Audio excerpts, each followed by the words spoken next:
All right, Randy McKee here with Soccer 605, and we have a real privilege today being with Mekonnen Afa, the head coach at University of Sioux Falls soccer program. Thanks, Coach Afa, for being with us here today. Thank you, Randy. It's a pleasure. So, you have had a lot of changes in the last year here at USF. You want to talk a little bit about those? It has, actually the last couple of years as we're making that transition from an AA to Division II. But within the last year, some of the major changes on my end has been my transition from head coach of two teams to a head coach of just the women's program. So, but you're still overall in charge of the soccer program. Yep, I'm still director of soccer operations here at the university, but head women's coach. And we got a chance to talk a couple weeks ago with Paul Bennett, the men's coach, and looks like they're starting out with some success, playing some pretty good soccer. They are. I mean, in looking at the type of competition that the guys are playing, they've actually done very well, and that transition from NAIA to Division II is going to be a smooth transition with them. Getting the right type of players. They're just a kind of a few players away from really being able to compete at that highest level of Division II. There's a lot more competition for players on the women's side, though, isn't there? That's the challenge, and that was one of the important things for us to make that transition. Is there is a lot more competition with universities that offer women's soccer, and it's important now that we just are able to get after it, and now allowing the head coach or one head coach to really get out there and recruit a year or two ahead, and that's what we're going to need to do. Do you think that if, say, a coach was real lucky and got, 6 or 7 of the top players from South Dakota every year, do you think you could be competitive in your league? I believe so. It's evident with our men's program and the success that we've had with our men's program is we've had those 5, 6, 7 players from South Dakota. I think we can definitely do that with the women's program also, is if we're able to get some of those 5, 6 players and then fill in the rest with outside players, I think we can definitely be able to compete. I don't think we can slowly do it with only South Dakota players, but some of those top players, if we're able to get those type of players, then we definitely would be able to compete. Well, and that would be kind of unreasonable because there's not a college in the country that does it only for players from their state now, is there? There's not. I mean, it's especially with the Division II title, definitely opens up our recruiting range. And so really, for us, the areas, the Colorado, California, Texas have been some of the areas that we've really hit hard. Of course, also the South Dakota, the Midwest schools, but really we've been able to bring in some players from the California, Texas, Colorado area. Now, Coach Bennett was talking to us a little bit about the transition and not being able to qualify for postseason for several years and not having a conference right away. Is that the same situation for the women, or do you step into a No, it conference? is. Yeah, it's the same situation because we're in that middle year.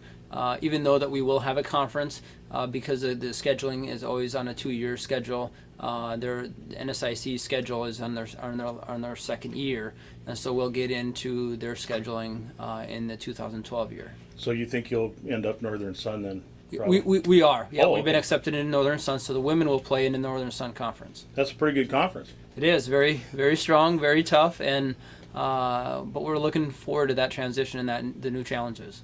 So this year, as you've anticipated this, are you're talking about Texas, Colorado?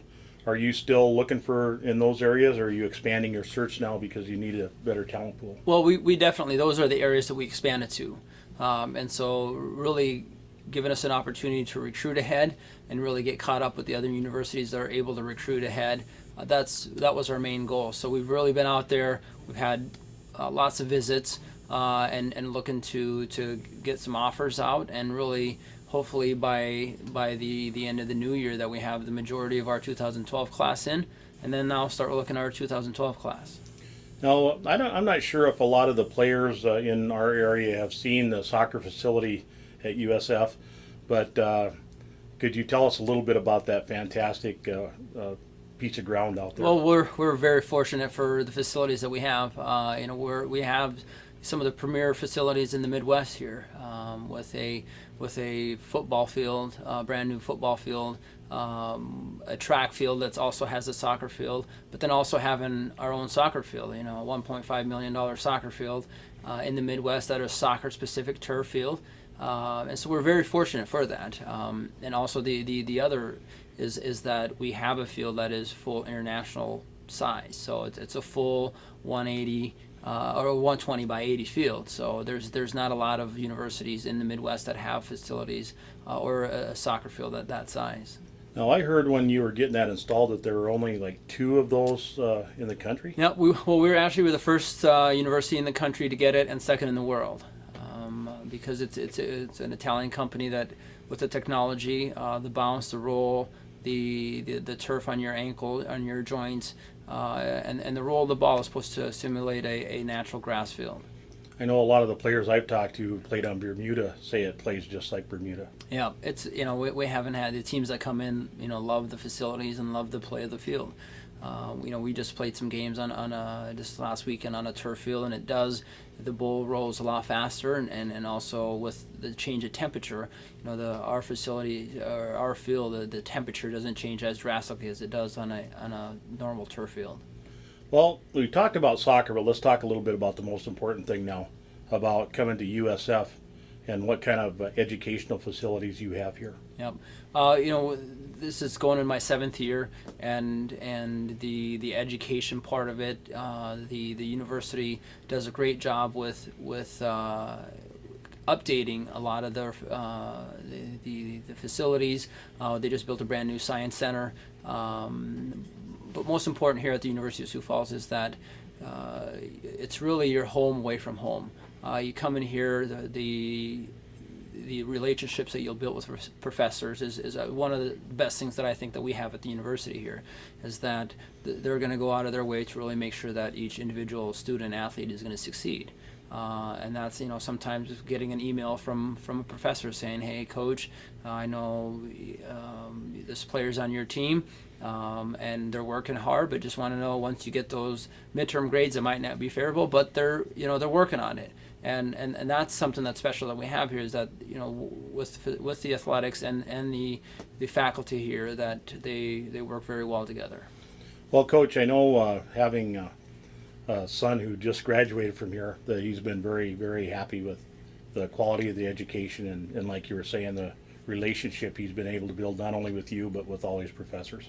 Yeah. Well, okay, Coach Mekonnen Afa, head coach at University of Sioux Falls, we want to thank you very much for spending a little time with us today. Thank you. It was a pleasure. And best of luck this season. I'm sure we'll be back to talk with you. Sounds great. Thank you.